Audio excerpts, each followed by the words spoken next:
In this lecture, we will look at this slip tool. Now, with the slip tool, you will notice that we're not just working with two clips, we're actually influencing three different clips. Okay, so if you look here, I want to play this source video of these kids playing in the snow. Okay, so if this is the original video, you can see that the girl is throwing the ice first, and then the boy is throwing the ice. Okay, and the boy is actually throwing it quite a few times. Now, I have just taken a small portion of the beginning of this clip, where the girl is actually throwing the ice. Okay, now you will see that here. So we have that clip here, and before that we have the kid swinging, and then after that we have the cathedral video, right? So let me play this here. It is swinging, and the girl is throwing the ice, but the boy is not throwing the ice, but before that the cathedral video comes in, right? Now, what I want is, I don't want this girl to throw ice. I want to show only the boy to throw the ice. So typically what we have to do is we have to just edit from here, just take the clip and just bring it over to replace it. Or we will have to use the selection tool, bring this clip out to another layer and then pull this over and then remove the section where the girl is throwing and then bring it back to make it fit, right? But instead of all these different steps, we can do the same task just with the help of our slip tool. Okay, now I'm going to click on the slip tool here, and I will click on the clip that I want to change. Okay, right here in the middle.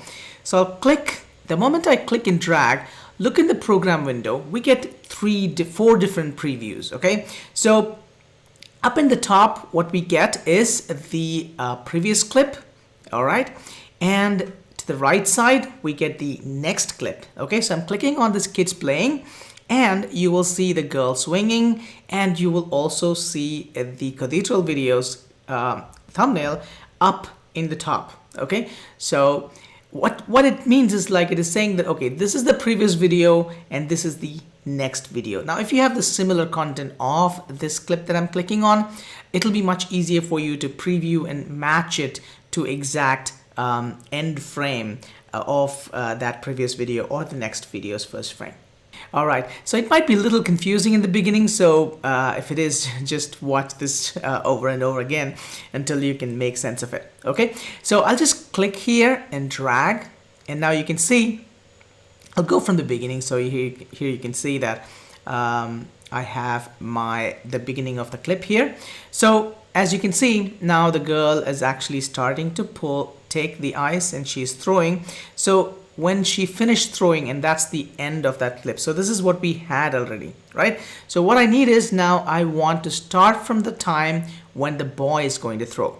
Okay, so I'll click and drag a little bit more further, and that's the what you're seeing in the right side is the end frame. Okay, and what you're seeing actually in the left side is the beginning frame. So I think that's fine. Somewhere there, I think the boy is starting to throw. Okay, yes, that's what I want. So I'll start from here, and now if I just go back and play, there you go. So as you can see, now the boy is throwing, not the girl, right? So that's exactly how we can use the slip tool, right? So I'll just do it one more time just to bring it back to the way it was.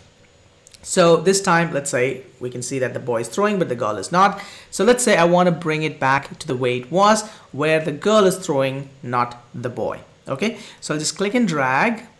Now you can see, just going back more and more. And yes, so that's exactly, no, I'm actually going forward. I should go back here. So let's say where, yeah. So this is the throw. So she's finished, and that's it. So now only the girl would throw it, not. There you go. That's exactly what we wanted. Okay, so that's the slip tool.